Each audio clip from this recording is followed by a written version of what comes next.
అధ్యక్ష ఈ సబ్జెక్ట్ మీద బలరాం కృష్ణ గారు, బుచ్చే చౌదరి గారు, ఆనందరావు గారు, కోన రవి గారు మాట్లాడారు.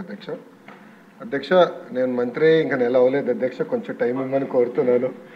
ఎందుకంటే సబ్జెక్ట్ చాలా వాస్ట్ సబ్జెక్ట్. కేజీ నుంచి పీజీ విద్య, స్కిల్ డెవలప్మెంట్ కూడా ముఖ్యమంత్రి గారు నాకు ఇష్టం జరిగింది. కొంచెం వాస్ట్ సబ్జెక్టు.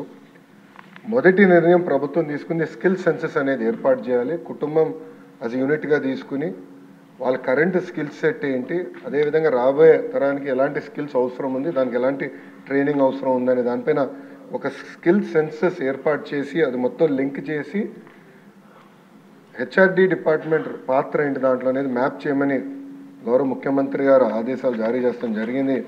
ఆ ప్రక్రియ కూడా తొందరలో మేము ప్రారంభించబోతున్నాం అధ్యక్ష. ఐటీఐ పాలిటెక్నిక్ వచ్చేగల 2-3 ఆలోచనలు ఉన్నాయి. అది కూడా గౌరవ సభ్యులందరూ కూడా మనం ఓపెన్గా డిస్కస్ చేయాలి, సెషన్ బయట కూడా. టాటా లాంటి సంస్థలు అడాప్ట్ చేసి మార్కెట్ కావాల్సిన లింకేజ్ మేము చేయగలుగుతాం అనేది ఒక వర్షన్ ఉంది. రెండోది, మన రాష్ట్రం నుంచి అనేక పారిశ్రామికవేత్తలు ఉన్నారు. ఒక్కొక్కరు ఒక ఫీల్డ్, అంటే ఫార్మాలో కానీ, మ్యానుఫ్యాక్చరింగ్ ఇండస్ట్రీ, డైరీలు, అనేక రంగాల్లో కూడా అద్భుతమైన పారిశ్రామికవేత్తలు ఉన్నారు. వాళ్ళు కూడా ముందరికి వచ్చి ఐటీఐ పాలిటెక్నిక్ మేము దత్తకు తీసుకుంటాం, మెరుగైన విద్యను మేము అందిస్తాం, ఇండస్ట్రీకి ఇది కావాలో అది మేము లింకేజ్ మేము ఏర్పాటు చేస్తామని వాళ్ళు చెప్తాం జరిగింది. సో అది కూడా మేము డిస్కషన్లో ఉంది అధ్యక్ష. దానిపైన కూడా తొందరలోనే ఒక నిర్ణయం మేము తీసుకుంటాం. వాస్తవ అధ్యక్ష, ఇన్ఫ్రాస్ట్రక్చర్ ఫెసిలిటీస్ మెరుగుపరచాల్సిన అవసరం ఉంది అధ్యక్ష. ఐటీఐకి వచ్చేగల దాదాపుగా 44 కోట్ల రూపాయలు అవసరం ఉంది. పాలిటెక్నిక్ వచ్చేగల 50 కోట్ల రూపాయలు అవసరం ఉంది అధ్యక్ష. అది గౌరవ ముఖ్యమంత్రి గారితో మా రివ్యూ మీటింగ్ ఆగస్టు మొదటి వారంలో ఉంది అధ్యక్ష. అది గౌరవ ముఖ్యమంత్రి గారి దృష్టికి తీసుకెళ్ళి తప్పనిసరిగా దీని ఎట్లా రిపేర్స్, మెయింటెనెన్స్, కొత్త భవనాలు కట్టే లోపల ఉన్న భవనాలకి ముందర రిపేర్స్, మెయింటెనెన్స్ చేసి దాంట్లో అడ్మిషన్స్ ఎలా పెంచాలనే దానిపైన తప్పనిసరిగా మేము గౌరవ ముఖ్యమంత్రి గారితో కూడా మేము చర్చిస్తాం అధ్యక్ష. ఒకసారి మనం చూస్తే డాక్టర్ బిఆర్ అంబేద్కర్ కోనసీమ జిల్లాకి వచ్చేగల పాలిటెక్నిక్ ఒకటి ప్రభుత్వ పాలిటెక్నిక్ ఉంది అధ్యక్ష, 5 ప్రైవేట్ ఉన్నాయి అధ్యక్ష. అదేవిధంగా ఐటీఐ వచ్చేగల ప్రైవేట్ ఐటీఐలు ఒక 15 ఉన్నాయి అధ్యక్ష. ఓవరాల్ రాష్ట్రంలో 88 ప్రభుత్వ పాలిటెక్నిక్లు ఉన్నాయి, 174 ప్రైవేట్ పాలిటెక్నిక్లు ఉన్నాయి అధ్యక్ష. అడ్మిషన్స్ కానీ ఒక్కసారి చూస్తే ప్రభుత్వ పాలిటెక్నిక్లో 61% అధ్యక్ష, ప్రైవేట్లో 40% అధ్యక్ష. ఇంకో పక్కన అధ్యక్ష మీరు చూస్తే పాలిటెక్నిక్స్కి వచ్చేగల తెలుగుదేశం పార్టీ అధికారంలో ఉన్న రోజులు మినిమం 80% ఉండేది అడ్మిషన్స్. 2015-16 94%కి వెళ్ళింది అధ్యక్ష.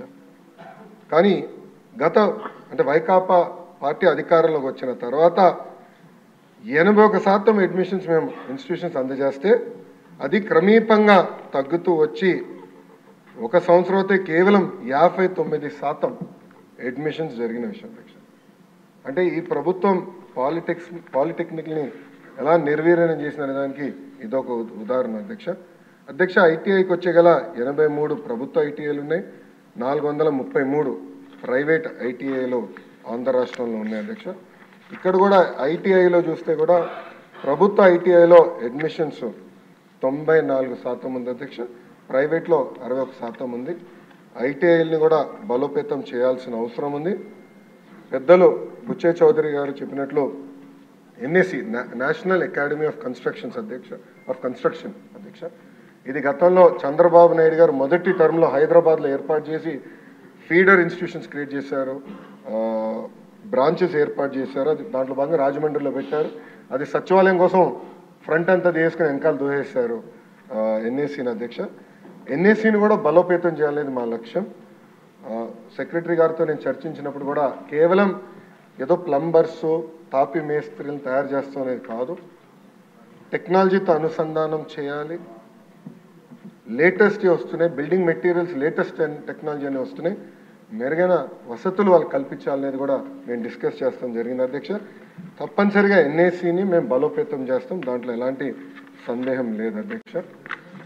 అదేవిధంగా కొత్త ఐటీఐలు ఏర్పాటు చేస్తే బాగుంటుందని పెద్దలు కూడా కోరారు, చాలామంది కూడా నాకు లెటర్ కూడా ఇస్తాం జరిగింది అధ్యక్ష. ప్రధానంగా నేను ఏం చేస్తున్నానంటే కేజీ నుంచి పీజీ వరకు బోత్ ప్రైవేట్ ప్రభుత్వ రంగం తీసుకుంటే ఎక్కడెక్కడ పాఠశాలలు ఉన్నాయి, దాని చుట్టుపక్కల పాపులేషన్ డెన్సిటీ ఏంటి, ఇండస్ట్రీస్ డెన్సిటీ ఏంటి, ఒక మ్యాప్ తయారు చేయమన్నాను అధ్యక్ష. ఎందుకంటే 117 జీవో వల్ల ప్రభుత్వ విద్య దూరం అవుతుందని చాలామంది నా దృష్టికి తీసుకొస్తే ఫస్ట్ మ్యాపింగ్ చేద్దాం. మనకున్న 45,000 ప్రభుత్వ పాఠశాలని మ్యాప్ చేయండి, పాలిటెక్నిక్ ఐటీఎల్ మొత్తం మ్యాప్ చేసి డెన్సిటీ ప్రకారం ఎక్కడ అవసరం ఉంది, ఇండస్ట్రీ ఎక్కడ రాబోతుంది. ఎందుకంటే చంద్రబాబు నాయుడు గారు ఒక్కొక్క జిల్లాకు ఒక్కొక్క ప్రాధాన్యత ఇచ్చారు, ఈ ఇండస్ట్రీ ఈ జిల్లాకు రావాలి, అది కూడా బేరీ చేసుకుని అవసరమైన వరకు ఐటీఐ పాలిటెక్నిక్ కూడా ఏర్పాటు చేయాలనేది ఒక నిర్ణయం తీసుకుంటాం జరిగింది. కూన రవి గారు ఒక ప్రశ్న అడిగారు అధ్యక్ష, గతంలో ఎప్పుడు ఐటీఐ కేటాయిస్తాం జరిగింది, ఎప్పుడు ప్రారంభిస్తారని అడిగారు అధ్యక్ష. ఆ వివరాలు కనుక్కుని తప్పనిసరిగా మెంబర్ గారు డైరెక్ట్గా వివరాలు నేను తెలియపరుస్తాను.